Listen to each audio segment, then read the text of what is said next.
Para começar, eu não vim destruir a lei, é o capítulo 1 do Evangelho segundo o Espiritismo. Mas o que é que nós vamos analisar aqui, aplicando esse método que eu expliquei?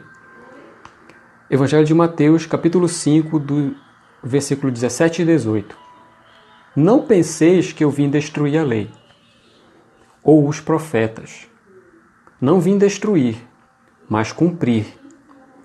Pois, amém vos digo, até que passem o céu e a terra, não passará um iota ou traço da lei, até que tudo se realize. Bom, onde isso acontece? Quando nós acompanhamos o Evangelho, onde está registrado, contextualizando, né? Ele está no Monte das Bem-aventuranças, falando para a multidão. Aqui, no livro Boa Nova, Humberto de Campos ele descreve o local, a quantidade de pessoas, como no capítulo que ele fala do Sermão do Monte. Muitas centenas de pessoas. Tem uma ideia assim, da quantidade de pessoas que estavam ali. Depois, esse local ele não está registrado, os evangelistas não registraram onde foi que aconteceu, qual é o local exato, né? A localização em si.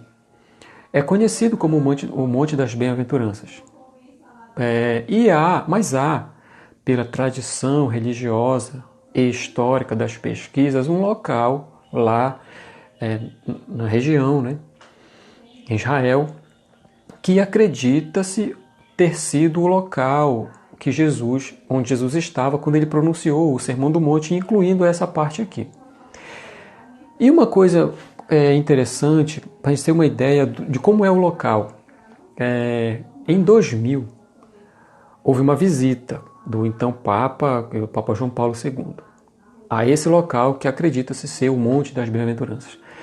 E lá estavam presentes 100 mil pessoas no monte, naquele local, né? Não é uma coisa pequena, um montinho, uma pequena elevação.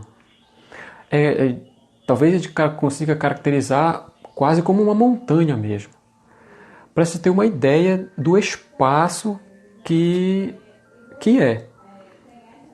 Então é lá que ele está falando para essas milhares de pessoas, muitas centenas de milhares de pessoas. E é uma coisa interessante que acontece mas é uma coisa que está nas entrelinhas, assim, da capacidade de Jesus de falar à multidão. Porque hoje, para a gente fazer até uma palestra num centro um pouco maior, é preciso um microfone, uma estrutura de som, etc. E lá não tinha isso. Aberto, no campo aberto, falando com a própria voz. E eu tinha dificuldade em entender como é que as pessoas conseguiam ouvi-lo. E mais do que isso, né? Compreendê-lo. Ouvir e compreender. Aí, no livro Memórias de um Suicida, essa informação está lá, que esclarece. É dada por um espírito que trabalha com Maria, designado a pedido de Jesus, chamado Aníbal de Silas. E ele, esse garoto, né, ele é aquele que Jesus chamou para si e que talvez tenha colocado em seu colo quando pronunciou aquelas palavras, deixai vir as minhas criancinhas, que está registrado também. Foi ele. E ele diz que quando Jesus pregava a sua doutrina, quadros maravilhosos de explicação eram plasmados à mente dos ouvintes de boa vontade. Criado quadros mentais no pensamento. E assim é que ele conseguia manter as pessoas atentas por horas seguidas, famintas, no calor, e transmitir a sua mensagem com eficácia. Então esse é o contexto, é o local, é assim que está acontecendo no local, um monte, milhares de pessoas, e ele está falando para elas. Essa primeira questão a ser respondida.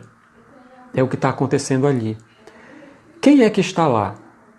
O público, né? Além de Jesus, naturalmente, todos os discípulos e as pessoas. O Haroldo Dutra ele traduz como turbas, que são assim, como se fosse grupos de pessoas, né? Multidões, se tivesse o plural. São vários grupos. Esse grupo ele se caracteriza pela diversidade. Então, quer dizer, são homens, mulheres, crianças, em geral, famintas, doentes.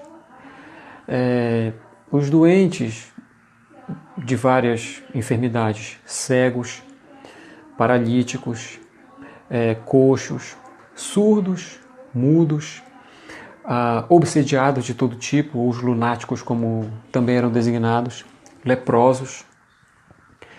Então, pensem nessas milhares de pessoas e, na sua maioria, são essas as características dos que os ouvem. Só que, em geral, são judeus.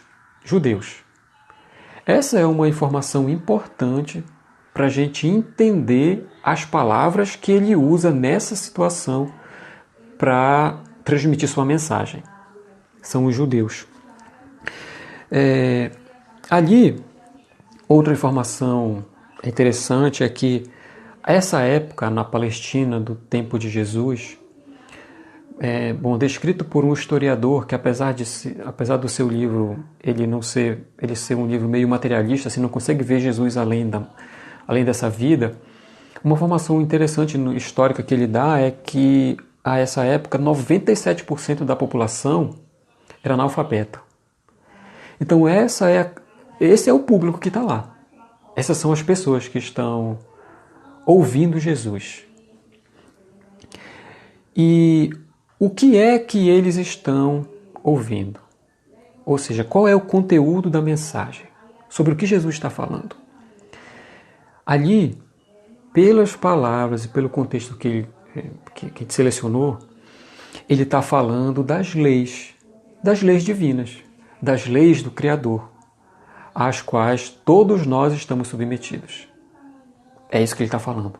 Esse é o conteúdo da mensagem. Só que ele diz que ele fala depois a gente vai entender, mas ele fala das leis divinas e contrapõe elas com as leis humanas, as leis sociais, aquelas de Moisés, conforme está bem explicado lá no início do Evangelho. E em muitas ocasiões, isso é uma característica assim, marcante da pedagogia de Jesus. Ele se utiliza do que as pessoas conhecem para quem ele está falando. Do que aquelas pessoas já conhecem, se utiliza daquele material para ele ensinar. Então, se são a maioria judeus, quando ele vai falar da lei divina, das leis de Deus, ele começa citando ou fazendo comparações com as leis que o povo conhece. O povo judeu que conhece as leis de Moisés, as leis da Torá, que é o livro sagrado dos judeus. É esse o material que ele usa. Então, quando ele faz essa afirmação, que não veio destruir a lei, mas cumprir, ele também nós observamos em todas as passagens da vida, como ele vai mostrando em tudo que ele está exatamente cumprindo a vontade de Deus, segundo as leis, e não aquelas que é de cunho social ou de convenções, conforme Kardec explica também essa separação. Então ele utiliza o conhecimento de lei que o público judeu que está ouvindo ali no monte tem, que são as leis da terra, para falar das leis de Deus. E é quando ele já coloca, apresentando essa separação que há entre a lei divina, que ele é o cumpridor fiel, e as outras leis que são de cunho social. Porque essas, inclusive na sequência do Evangelho de Mateus, ele começa a interpretar de maneira totalmente diferente. Que fala lá sobre o divórcio, fala sobre a vingança, fala sobre matar, etc. Então uma ele muda completamente, outras ele mantém. Essa separação que ele começa a apresentar aí.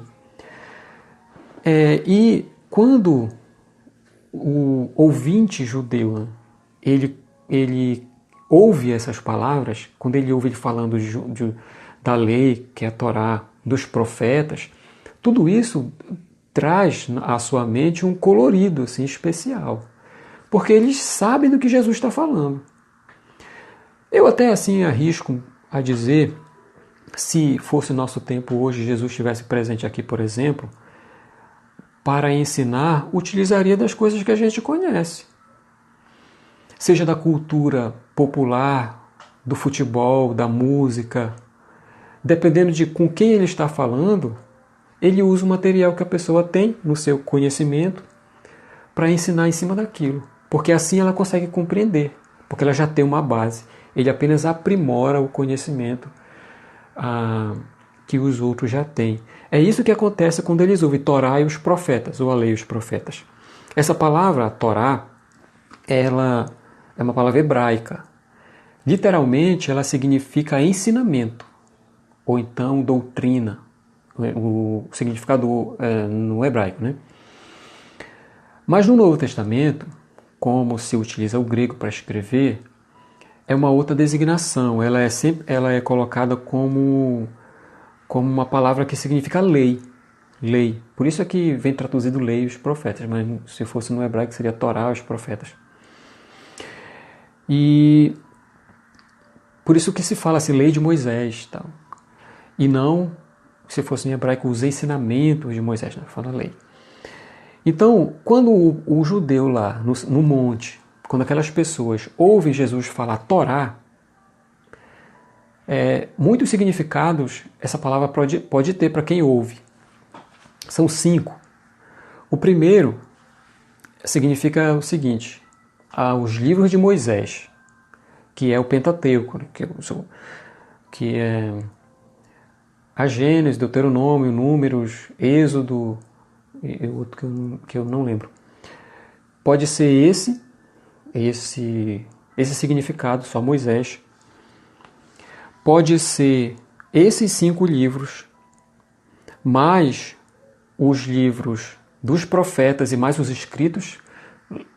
Quem conhece um pouquinho do Antigo Testamento, existem vários livros tem esse de Moisés, né, os 5 primeiros, e tem outros também, que é de Daniel, o livro de Malaquias, que são os profetas. E tem também os escritos, que são... Tem o livro de Reis, que são anotações do reinado, por exemplo. Esse é o segundo significado. Outro pode ser tudo isso aí, mais o ensino oral. O ensino oral era aqueles que os mestres faziam.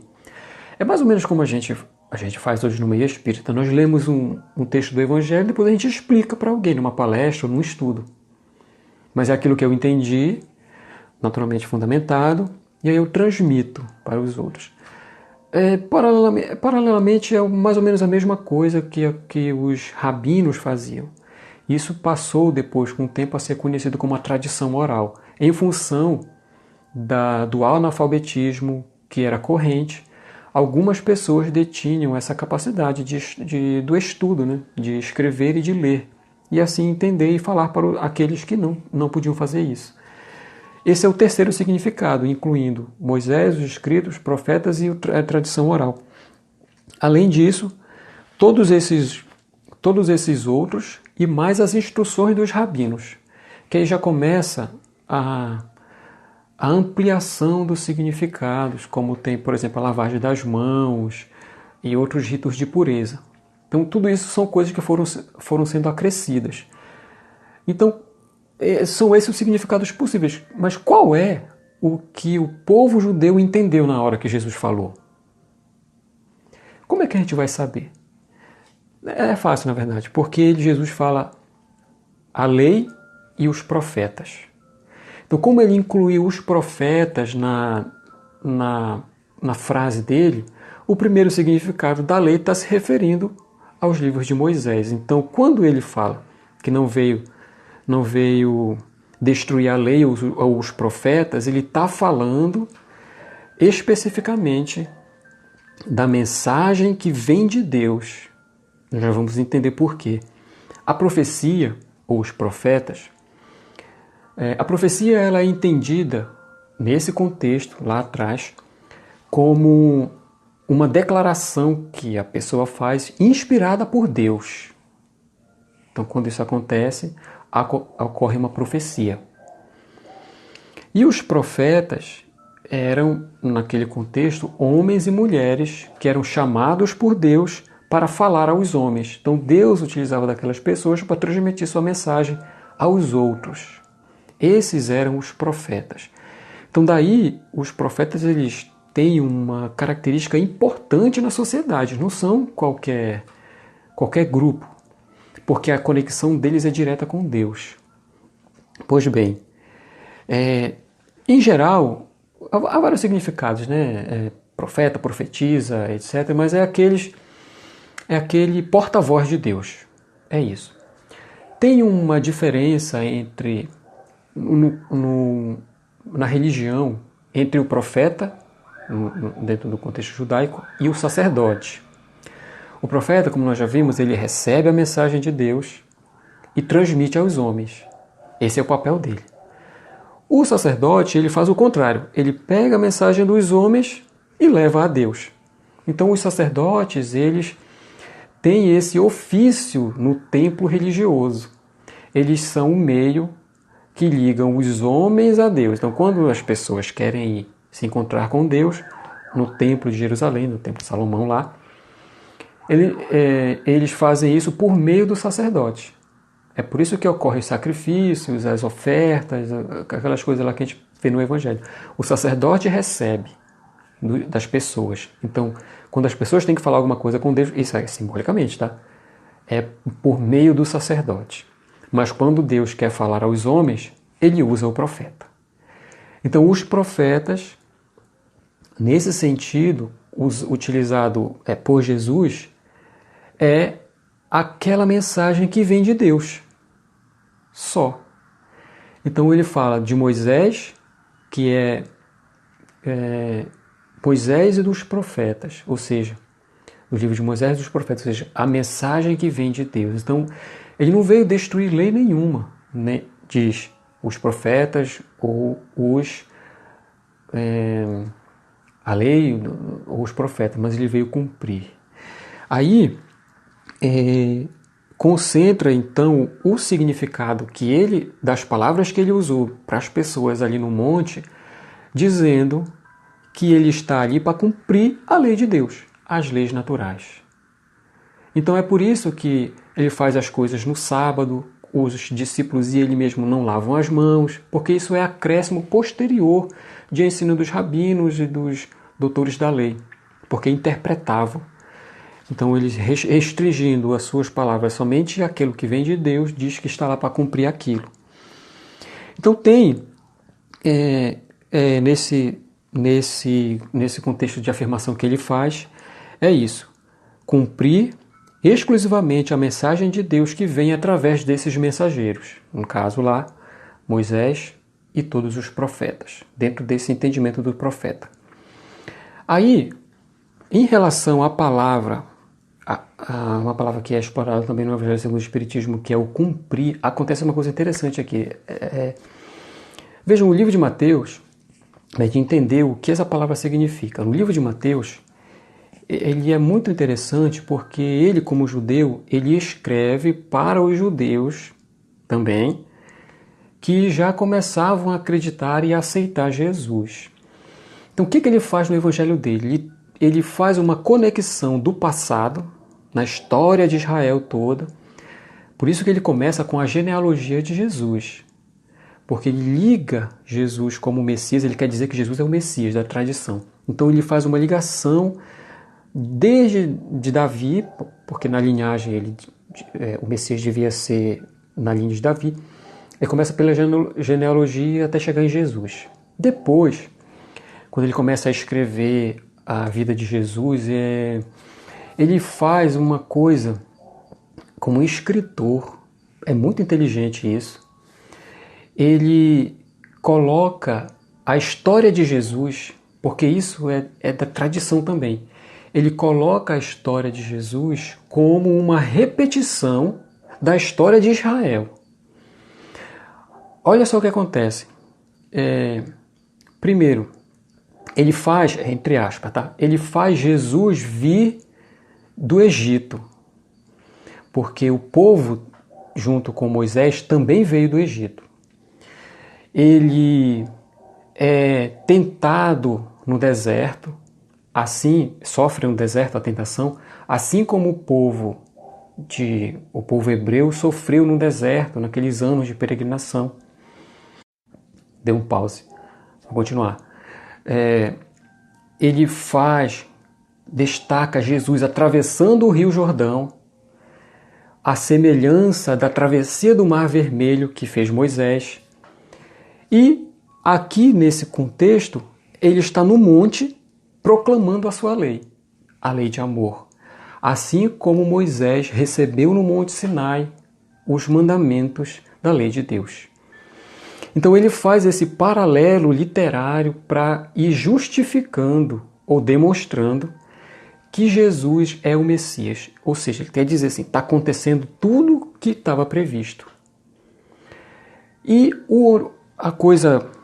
Isso é um detalhe, mas uma coisa mais interessante que começa a acontecer por causa desse pensamento que ele tem quando está escrevendo é que, no início, se a gente dividisse assim em 3 partes, no início do Evangelho de Mateus, são muitas as citações dos profetas.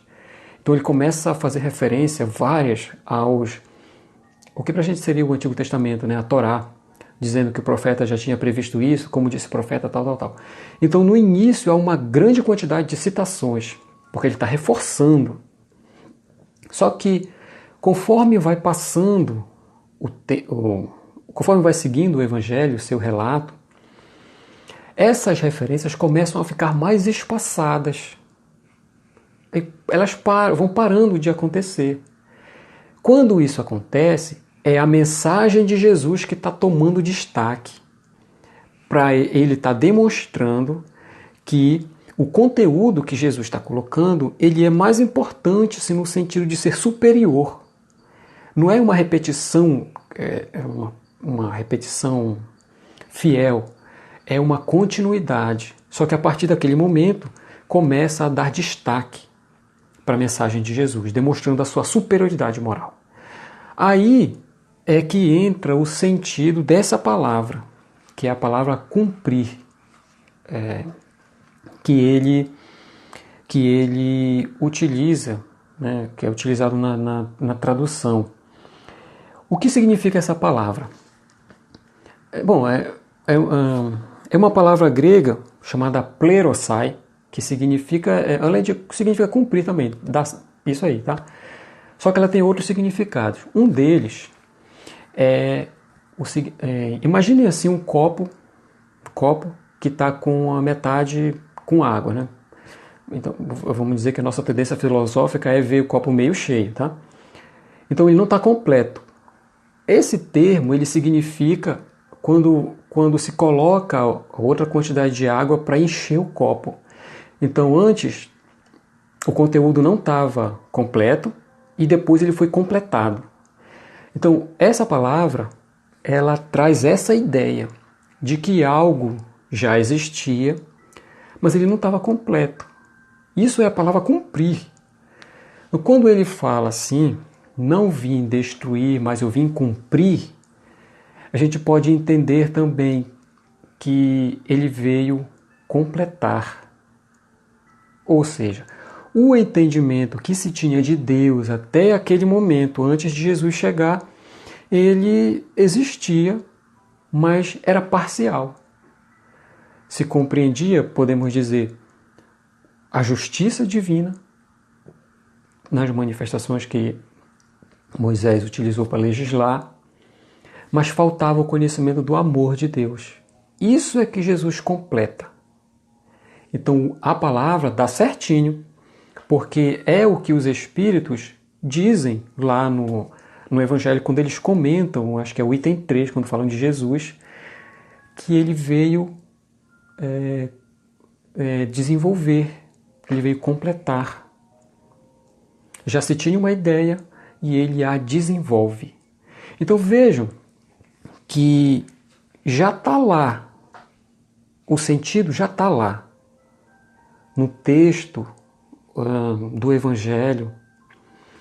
Só que para a gente nos faltava talvez o olhar, um entendimento maior, mas está em acordo com o princípio doutrinário que os Espíritos colocam quando comentam essa passagem. Então ele veio desenvolver, o que ele fez? Ele ampliou o conhecimento que nós tínhamos até aquele momento de Deus. Por isso, essa palavra. Então era algo que já existia, mas não estava completo. Ele é que veio completar. Bom, isso, conforme ele apresenta, e também é a base dos ensinos dos Espíritos, só nos é possível compreender quando se vê as coisas espiritualmente. Então ele coloca na base dos seus ensinos a vida espiritual. A lei é divina, é espiritual, é natural, é além das convenções, porque essas temporais vão se ajustando, como está no Evangelho, né? À cultura e ao tempo. A que ele se refere é imutável, porque deriva diretamente de Deus. Previne nos seus ensinos, nos alertando quanto aos acontecimentos futuros, e nos mostra o caminho que conduz para essa vida espiritual, que ele chama, utilizando o termo reino dos céus. O reino dos céus se refere à vida espiritual. Então, quando ele faz essa afirmação, é disso que ele está falando, das leis divinas, num contexto amplo e espiritual ao qual todos nós estamos submetidos. E mais uma coisa, ainda no finalzinho ele utiliza uma parábola, uma pequena parábola, para designar as coisas, porque como é da lei, vai acontecer. Porque a lei é lei, né? Vai acontecer. Então ele usa uma pequena parábola, quando ele faz essa afirmação, para demonstrar como é isso. O que ele usa? O que ele fala? Ele utiliza, né, o iota e o traço. Ele fala do céu e da terra e fala do iota e do traço. Ele diz que não vai passar um iota ou um traço da lei até que tudo se realize. O iota, porque aqui é o alfabeto grego, né? O iota, se a gente fosse transliterar para o alfabeto nosso, né, o português, ele seria o equivalente ao i. O iota, tanto o iota quanto o i no nosso alfabeto, isso aí dá para entender tranquilo, é a menor letra que tem. Ela é só um traço, assim, o i, né? E no grego ela é só um traço, não tem pingo, só um traço.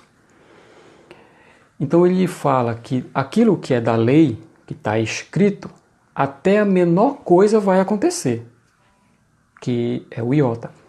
E ele fala também do traço, que no alfabeto grego o traço ele é a menor parte de uma letra. Então veja, ele usa a menor letra e ainda coloca a menor parte de uma letra. O traço no alfabeto grego, para a gente, seria o equivalente ao pingo no i ou no j.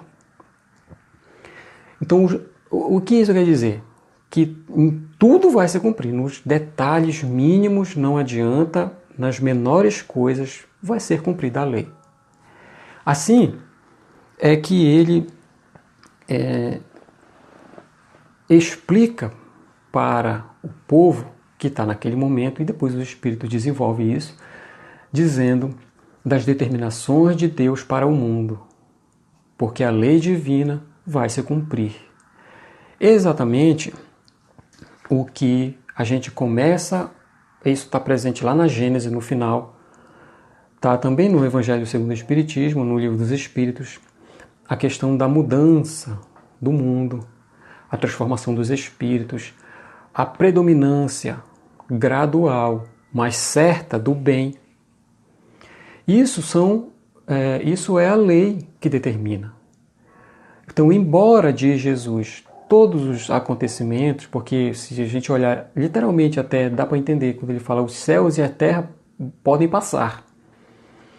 Então, se a gente olhar a geografia, a constituição assim, política e social da época, não existem mais. As modificações já ocorreram, isso tudo já aconteceu no que se refere ao céu e à terra. Né? Mas a lei, essa não vai passar, não vai ficar para trás. Cedo ou tarde vai acontecer. E o que com frequência o conteúdo espírita que está tratando desse momento que nós estamos passando reafirma a transição em termos particulares e em termos coletivos que a gente está experimentando agora.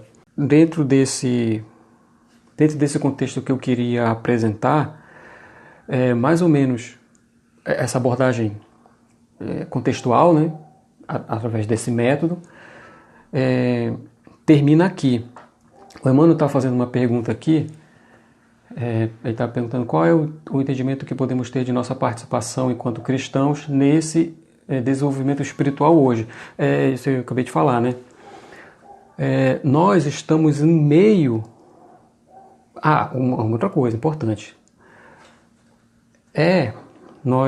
Eu creio que a gente deve entender com tranquilidade, em função, porque isso está na base doutrinária dos espíritos, que esse acontecimento que a gente está vivendo, tem objetivos de sanear as almas, nós podemos dizer isso, né? De espiritualizar o ser, de nos dar a oportunidade de demonstrar as virtudes que a gente já está desenvolvendo. Então, qual é o nosso papel nesse momento? É exatamente esse. O que é que nós podemos fazer de bom dentro desse contexto, às vezes de desespero, de temores que nossos amigos e nossos familiares passam, ou mesmo olhando como ser parte da família mundial, irmãos de outros países, os que estão passando, o que é que a gente pode oferecer, se não, além dos cuidados naturais que são orientados pelos órgãos de saúde, a nossa fraternidade pela prece, pelos bons pensamentos, pela confiança em Deus. Talvez alguém consiga, não sei se é possível, mas do plano espiritual, que tipo de atmosfera está sendo criado no mundo em função da solidariedade e dos gestos de bondade que despontam nesse momento, porque agora é a hora do testemunho. É no momento de crise que a gente tem a oportunidade de demonstrar quem nós realmente somos, ou quem nós queremos ser. Então, qual será essa atmosfera espiritual que está sendo criada no mundo nesse momento? Ou, se não no mundo, em nossa cidade, ou em torno de nós? Será a nossa contribuição a das falsas notícias, a transmissão de dados alarmantes que a pretexto de informar, causam um desespero e um temor maior do que a utilidade que a informação levaria para a pessoa? São coisas pequenas que a gente que está ao nosso alcance e que a gente pode fazer. Ato de caridade, manter-se afastado do convívio social, distanciamento social, limpeza, a asepsia que é recomendada, todos os cuidados que a maioria já conhece, né? Então, esse eu vejo como o nosso papel e como a gente pode contribuir para o desenvolvimento espiritual do momento. A transmissão das boas e de notícias de esperança, porque isso logo vai passar. Pode ser que demore um tempo mais ou menos longo, mas vai passar. A questão é, depois que isso passar, qual vai ser o nosso estado? A gente vai estar igual quando começou? Ou vamos estar em situação melhor, moralmente falando? Queria agradecer vocês que estão acompanhando pelo prestígio, né, pela educação de estar aqui, aceitando o convite. E muito obrigado. Eu quero vibrar por todos vocês, pedindo a Deus que abençoe cada um, que estenda as luzes da paz, da confiança que Jesus estenda as suas luzes da paz, da confiança em Deus, como ele demonstrou no momento mais crítico, talvez, que a humanidade já presenciou. Algo que não vai se repetir, foi o caso mais crítico e ele soube demonstrar, nos demonstrou como é que nós devemos nos portar diante dos momentos de crise, como esse que a gente está experimentando. É a hora de darmos o nosso testemunho de cristãos, daqueles que têm fé em Deus e confia no futuro. Porque a esperança é o alimento do cristão. Foi assim depois da crucificação e da ressurreição. Foi isso que motivou o crescimento do cristianismo, a esperança que as pessoas tinham no Cristo. Então eu queria deixar essa mensagem final para vocês, agradecer mais uma vez pela presença, pela companhia aqui, e que Deus abençoe a todos, as casas de vocês, as famílias, as crianças, os idosos, todos que estão precisando de boas coisas nesse momento. Muito obrigado.